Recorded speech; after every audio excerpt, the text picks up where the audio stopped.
Uma Maheswari madam வந்து அதாவது ஜோதிட கருத்துக்களை பதிவு பண்ணுறதுக்கு வருகை என வரவேற்கிறோம். அனைவருக்கும் மதிய வணக்கம்.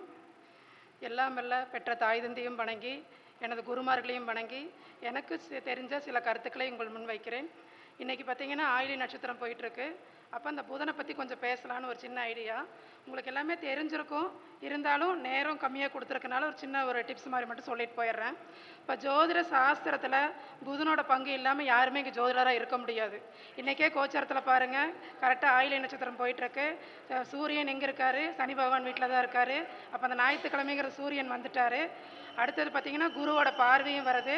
இன்றைக்கி யமகண்டம் இன்னும் முடியலை, யமகண்டம் கேதுவும் அங்கே வந்துட்டார். அப்போ இத்தனை பேர்த்தோட இணைவு இல்லாமல் நம்ம இத்தனை பேர் இங்கே கூடலை. அப்போ அந்த பிரபஞ்சம் ஒரு நகர்வுகளோடு தான் நம்மளை நகர்த்திட்டு இருக்காங்கன்னு சொல்லி நம்ம தெரிஞ்சுக்கலாம்.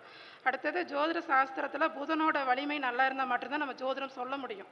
இப்போ எல்லோரும் படிக்கலாம், ஆனால் அதை காசாக பணமாக பார்க்கணும் அப்படின்னா குருவோட அருளும் வேணும், சனி பகவானோட அருளும் நமக்கு இருந்தால் தான் ஜோதிடத்தை தொழில்முறையாக செஞ்சு நம்மளால பணம் பார்க்க முடியுங்கிறத நம்ம தெரிஞ்சுக்கலாம். அதே மாதிரி ஒரு குடும்பத்தில் 2 குழந்தைங்க இருக்காங்க அப்படின்னா ஒரு குழந்தை நல்லா படிச்சிருக்கும், ஒரு குழந்தை படிக்காமல் இருந்திருக்கும். அந்த படிக்காமல் இருக்கிற குழந்தைக்கு என்னதான் வசதி வாய்ப்பு இருந்தாலுமே அந்த படித்த குழந்தைக்கு இருக்கிற மதிப்பு வந்து அந்த குழந்தை கண்டிப்பாக அந்த குடும்பத்தில் இருக்கிறதுக்கு வாய்ப்புகள் மிக மிக குறைவு. அதே மாதிரி இப்போ ஒரு ஜாதகத்தில் எடுத்துட்டோம் அப்படின்னாக்கா இந்த புதாதித்ய யோகம்னு சொல்கிறோம். அப்போ சூரியன் புதன் எந்த வீட்டில் இணைஞ்சிருந்தாலும் அது புதாதித்ய கொடுக்குமா அப்படின்னா அந்த யோகத்தை கொடுக்காது. என்ன காரணம்னு கேட்டிங்க அப்படின்னா துலா வீட்டில் சூரியன் வந்து நீச்சமாகிறாரு. அப்போ அந்த வீட்டில் அந்த சூரிய புதனும் இணைஞ்சிருக்கும் போது அந்த யோகத்தை தருமானா கண்டிப்பாக தராது. அதேமாதிரி ஆப்போசிட்டில் மீனத்தில் பார்த்தீங்க அப்படின்னா சூரியன் புதனும் இணைஞ்சிருக்கும் போது பார்த்திங்கன்னா அங்கே புதன் நீச்சமாகிறாரு. அப்போ அந்த புதாதித்ய யோகம் வந்து அங்கே வேலை செய்யாது. அப்போ நம்ம ஜாதகத்தை ஆய்வு பண்ணும்போது அது இருக்கக்கூடிய இடத்தையும் பார்த்து நம்ம முறையாக நம்ம பலன் சொல்லும்போது கண்டிப்பாக நம்ம அந்த ஜாதகர்கள் வந்து நம்மளை தேடி வருவாங்க அப்படிங்கிறதுல எந்தவித மாற்றமும் இல்லை.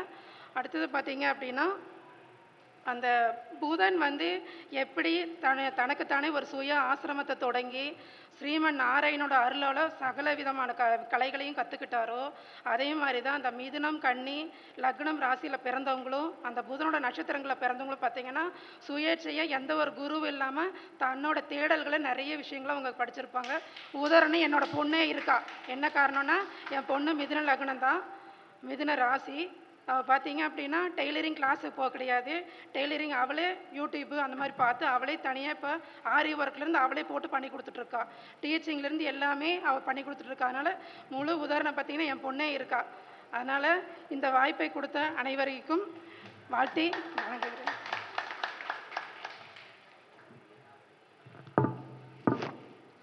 ஜோதிட கருத்துக்களை பதிவு பண்ண உமா மகேஸ்வரி மேகனுக்கு நன்றிகள், அந்த பாராட்டுகளை தெரிவிச்சுக்கிறோம்.